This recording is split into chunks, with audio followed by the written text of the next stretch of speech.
this way. I'm going to pick up this beginnings of a rebar rock. This was done, I think, by a student at the recent spring training we had up here in Alpine Kansas Sky Studio. Start off with 5-foot sticks, and you bend them with your knee. As you've seen in many of my other videos, but we'll do a demo for that. And you just add pieces till you get the shape you want. Okay, so this was made by a student who'd never done it before, and so this is something everyone can do. It takes a little muscle, but you can bend these pieces of rebar into the shapes you want to do. And again, this is a small rock. Realize this is much smaller than our dirt rock, so really the rebar is for making stones or boulders that are much bigger than just the pile of dirt. Pile of dirt is so simple, and like I showed you also at previous sessions with cinder blocks, you can make a cinder block perimeter, fill that up with dirt or anything, any filler that can hold the weight of the concrete, and you'll have a nice sized boulder. It can be the size of a nice little bench to sit on. So this is a small rock. It's harder to do when they're smaller because all the bends are smaller. When you're doing bigger rocks, you use a 10-foot stick, and that would be something like this. So to show you how easy it is to bend them, you have your arms out wide enough, and then you don't need to use your arms so much. You just put it on your knee. This is what I do, right? And I keep my arms straight, right? I kept my arm, this arm was totally straight, and I just pulled a little, and that's how tight of a bend you can get. With the rebar bender cutter, you can make that super tight, as we have demonstrated in the other videos that are part of this. We're going to be doing another thing here, showing you a larger bench seat rock. Again, bigger rocks are best done with rebar, but you can do pretty darn big ones just using the dirt pile technique.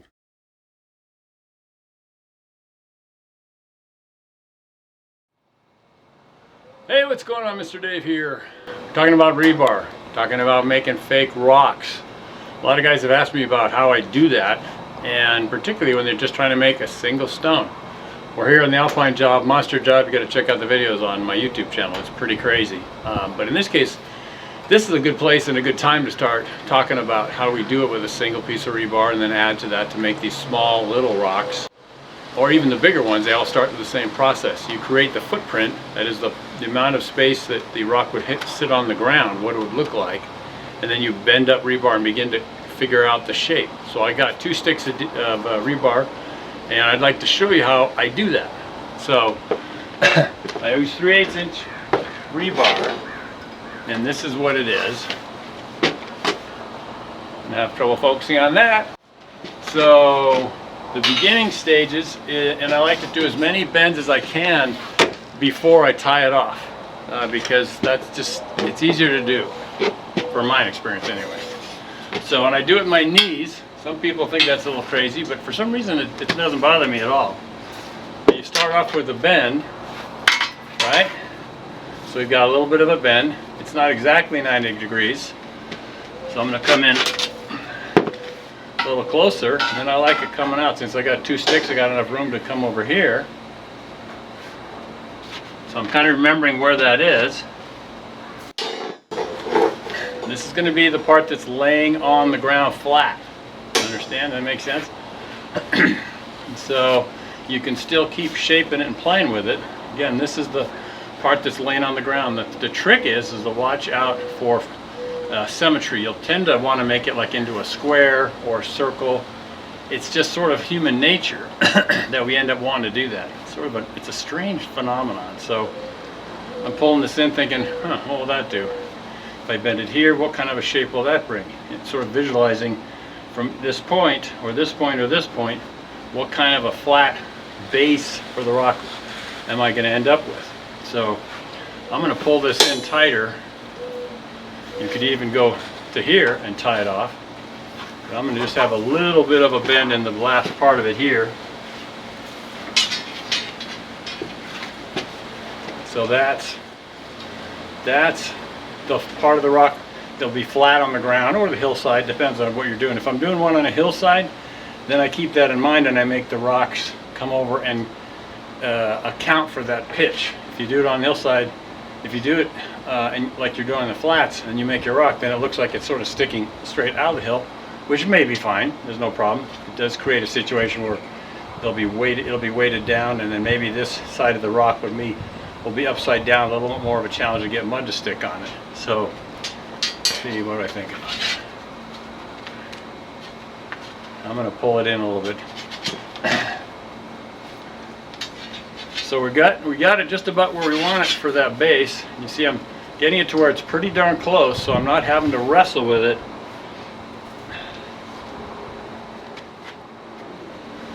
So there we have it. Okay, so that's the part that's going to be flat on the ground. Use the spinner, I do anyway, because it allows me to tie off wires with one hand. If you're trying to do it with a spool, a little tough to do. Always grab a little handful. Keep them loose in your hands and you'll get the tie wires out. If you hold them tight together, they do not want to come out. And you end up fighting with them, like, get me out of there. So you got to kind of keep it simple, keep it chill. So now we've got the base. Again, that's the flat part that goes on the ground, right? So here we have our starting point.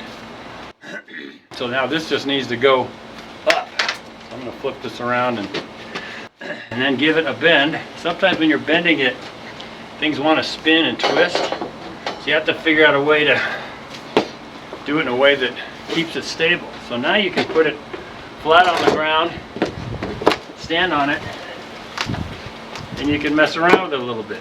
Okay, so I can see where it's going that way. So now I'm going to bend this over, put another bend in it.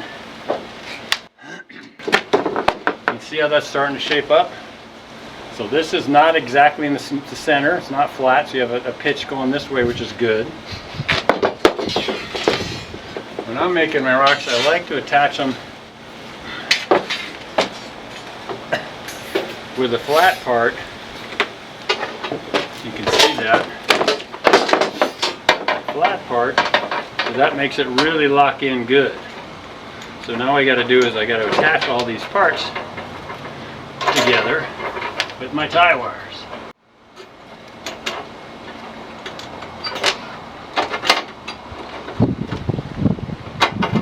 And when you're doing the rock in the beginning, you want to do 2 ties, because otherwise they just flop around.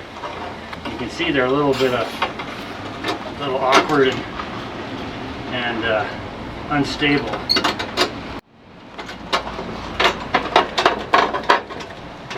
Wanted to get that over there, remember?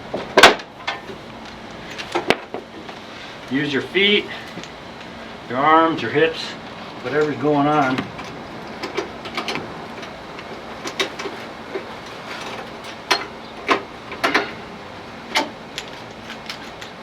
Loose in your hand to get them out. Otherwise, they'll grab. It's kind of like a little monkey game when you were a kid. Barrel of monkeys. They all hook. They all little arm hooks. These things are kind of like that. If you, by the way, spin to where it breaks, don't feel bad. I'm still spinning until I break. Even after almost 28 years doing this. Then we put 2 in, because you're going to be putting force on this in different directions as this part continues to need to be bent. Alright, so this is the second 10-foot piece of rebar. So we have to go somewhere with that. Well, it seems like given where it's on this side of this one, we can bend it that way.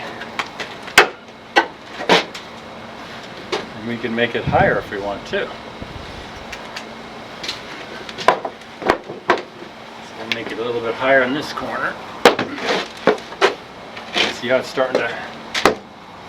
Now we're starting to get the different sides and planes of our rock.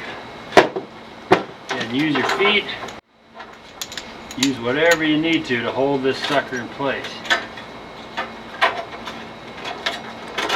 Get in the middle of the bend somewhere.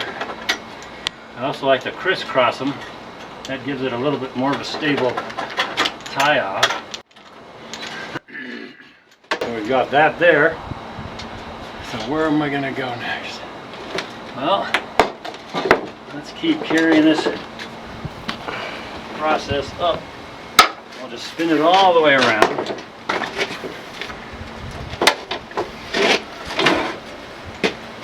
And you can see it's stretched out that tie. So having two on there is a definite must. Definite plus.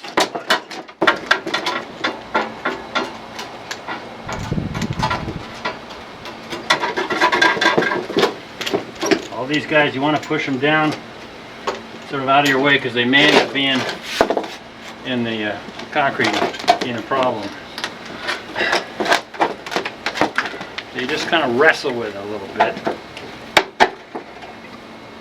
So I'm going to come, I think, about to that same position. Well, maybe go a little lower. All right, so see this is it, man. It's as simple as that.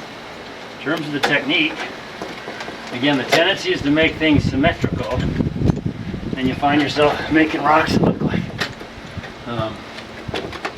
squares or too roundy.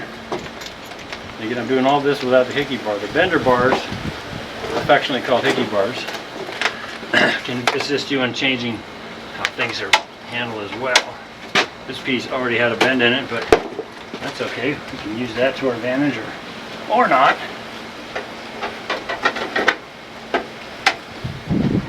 Sometimes I put the rebar on the inside, and I like that because that gives additional strength.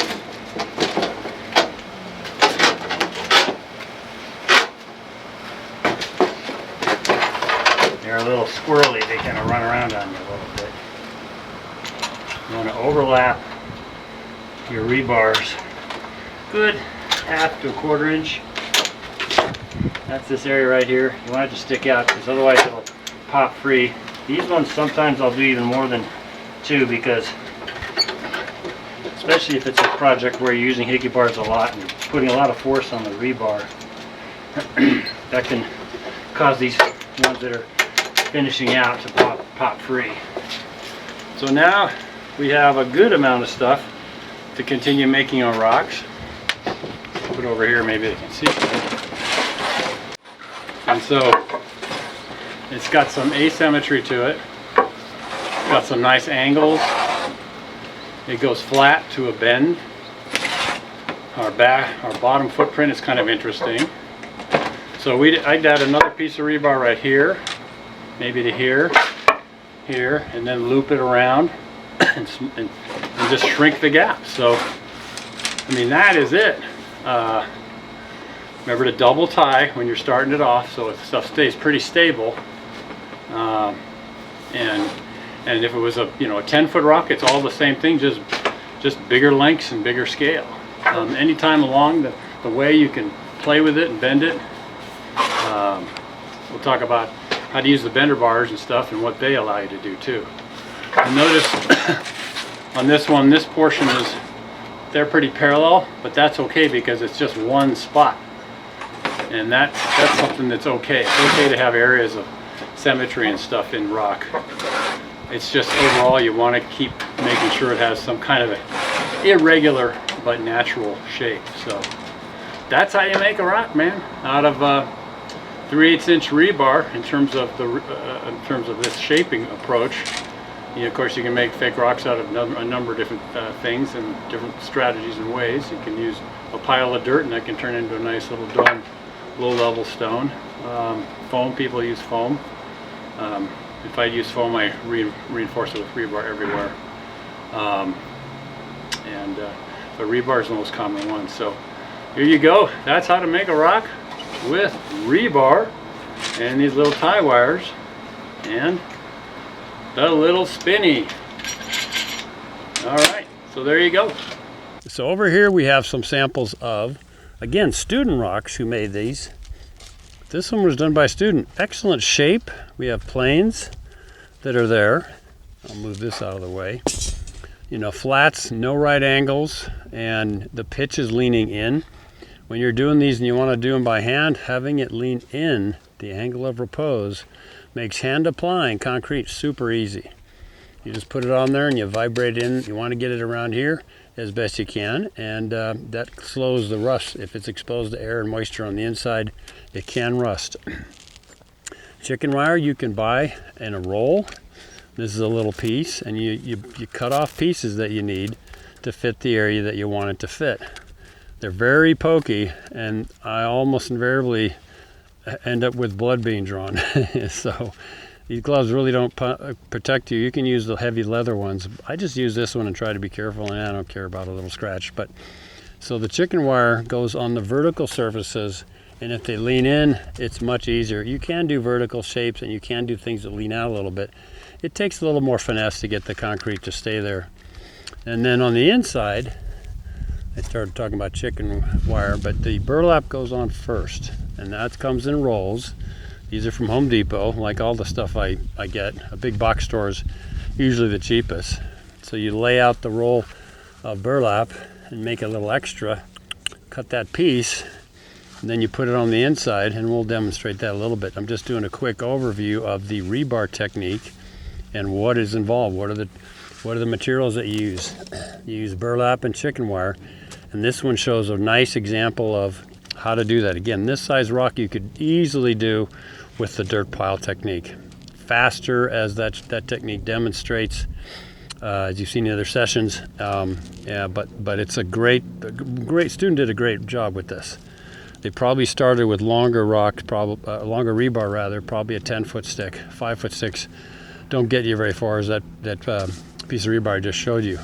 This is also a student-made rock, and the shapes are good. It's doable. It's a little vertical here, so that'll be a challenge to get it to stick.